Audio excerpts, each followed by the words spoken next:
Que bom mais uma vez podermos estar juntos através do programa Encontro com a Palavra. Mais uma vez é hora de você pegar a sua Bíblia. Abra no capítulo 21 do livro de 1 Reis para acompanhar comigo o estudo das características de um profeta verdadeiro. No final do nosso último encontro, estudávamos o livro de 1 Reis, capítulo 22, onde lemos que 850 falsos profetas profetizaram que os reis de Israel e de Judá poderiam sair para lutar contra os sírios. Quando o rei de Judá questionou se havia ou não um profeta verdadeiro para também ser consultado, Acabe, o rei ímpio de Israel, mesmo relutante, mandou chamar o profeta quem ele odiava, porque nunca profetizava nada de bom. O nome desse profeta era Micaías, e ele foi alertado pelo mensageiro que foi buscá-lo, que seria melhor concordar com os outros profetas. Quando Micaías foi trazido diante dos reis no palácio cheio de pompa e esplendor, Acabe disse: "Muito bem, Micaías. E agora? Devemos lutar contra os sírios?" Micaías respondeu: "Claro, vá em frente, vocês terão uma grande vitória."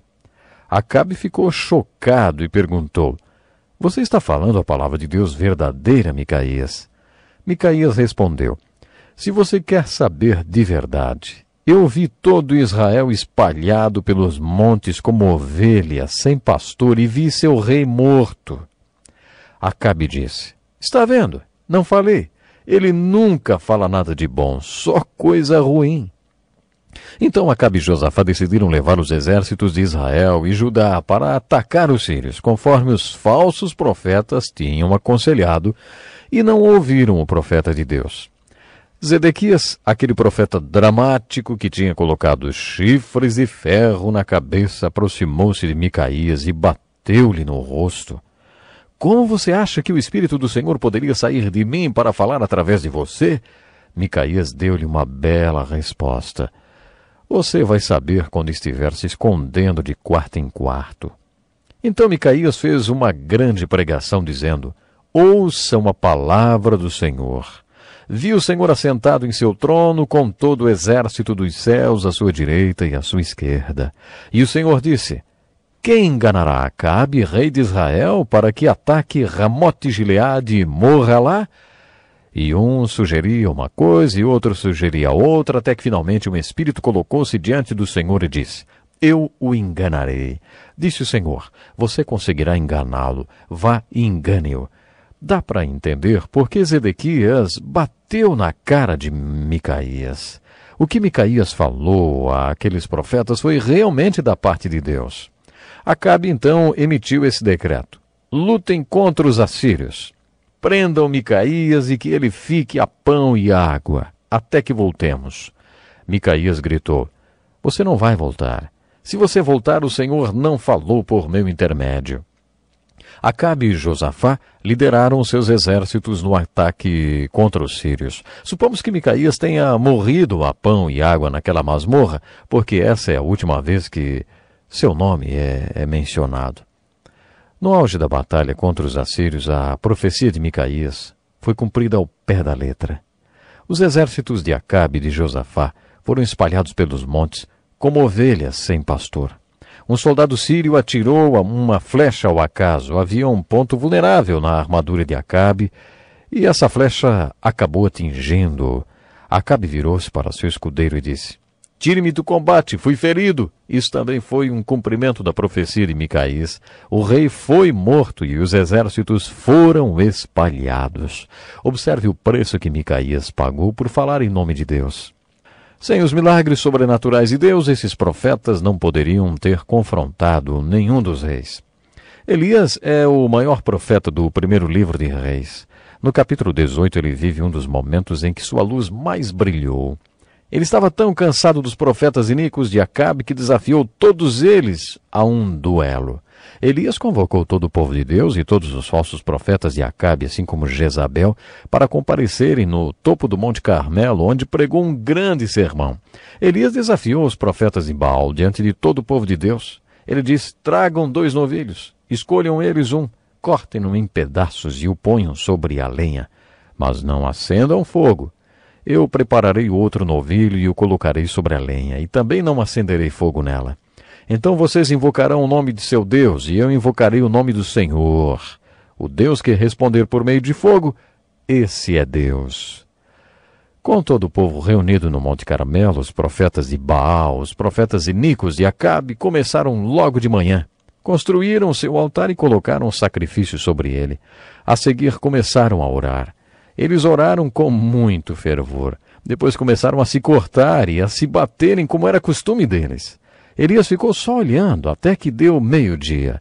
Aí Elias começou a caçoar dos profetas de Acabe. Elias os ridicularizou.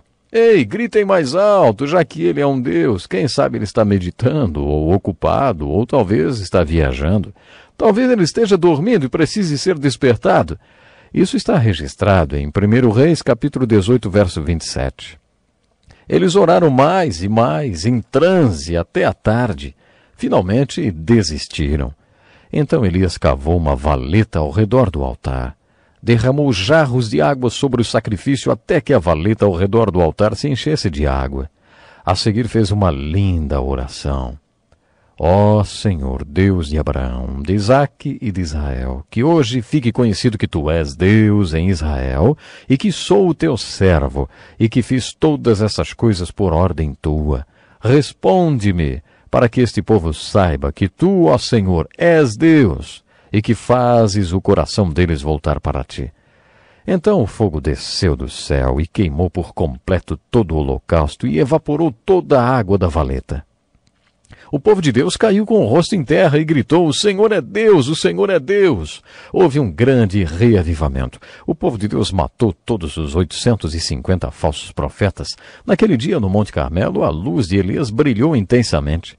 Primeiro, Elias dirigiu aquela mensagem para o povo de Deus, não para os falsos profetas de Acabe e Jezabel.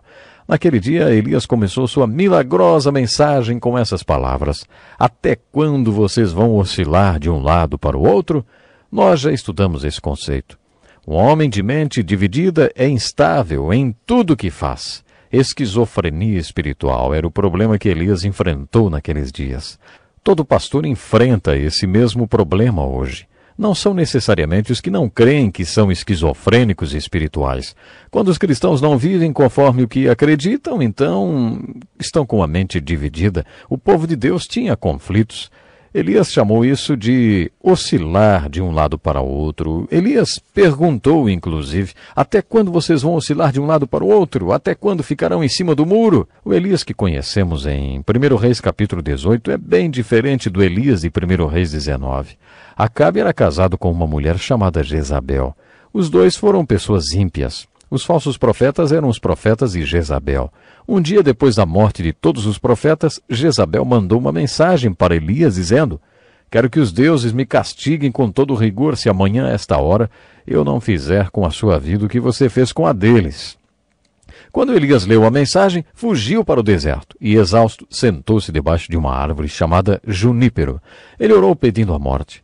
Elias estava totalmente desolado e desanimado.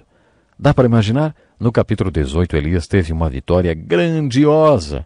Mas no capítulo 19, encontramos Elias debaixo de uma árvore pedindo para morrer. Parece que esse comportamento era um padrão entre os profetas e alguns outros personagens da Bíblia. Muitas vezes, depois de Deus usá-los de maneira poderosa, eles parecem sucumbir. É como se Deus dissesse: olha, foi o meu poder que operou através desse homem. Paulo dá a seguinte explicação: temos esse tesouro em vaso de barro para mostrar que este poder, que a tudo excede, provém de Deus e não de nós. Os problemas descritos por Elias em 1 Reis 19 demonstravam que ele passava por um esgotamento espiritual. É esse o nome que damos hoje. Um bom título para esse capítulo seria A Solução para um Esgotamento Nervoso. Lembre-se das palavras de Davi no Salmo 23. Restaura-me o vigor, guia-me nas veredas da justiça por amor do seu nome. Como Davi, Elias precisava que sua alma fosse restaurada. Sempre que Deus lida com um de seus grandes homens com esgotamento, ele dá a eles um plano que os tira dessa condição. Um exemplo disso foi quando Deus encontrou Elias debaixo da árvore e disse: vá dormir, Elias. Deus colocou Elias para dormir um sono profundo e sobrenatural. Deus providenciou comida para ele. Ele o acordou e disse: Elias, coma alguma coisa. Elias comeu. A seguir Deus disse: Volte a dormir, Elias. Depois que Elias acordou pela segunda vez, fortalecido por aquela comida sobrenatural, ele caminhou 40 dias. Elias tinha negligenciado a manutenção do templo. Você se lembra que eu já contei que quando eu estava correndo ou descansando, os meus filhos diziam para aqueles que me ligavam: o pastor está fazendo a manutenção do templo. O que significava que eu estava cuidando do meu corpo, que é o templo de Deus. Creio que Deus estava dizendo para Elias: você negligenciou o corpo que eu dei a você. Observe em 1 Reis 18 todo o esforço físico pelo qual Elias passou. Observem isso.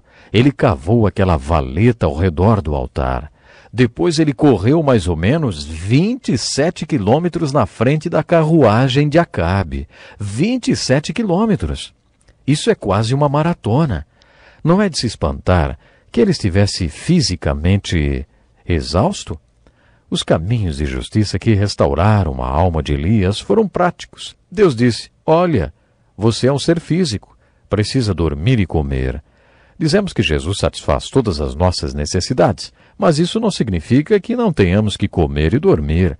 Mais de uma vez já percebi que se alguém dorme apenas 4 horas por noite, durante 6 meses, começa a ficar meio maluco. Os amigos começam a falar para tirar umas férias e a pessoa começa a fazer coisas esquisitas. Não podemos negligenciar o nosso templo. Essa é uma das lições práticas que nós aprendemos com Elias em 1 Reis 19. Eu amo a história de Elias.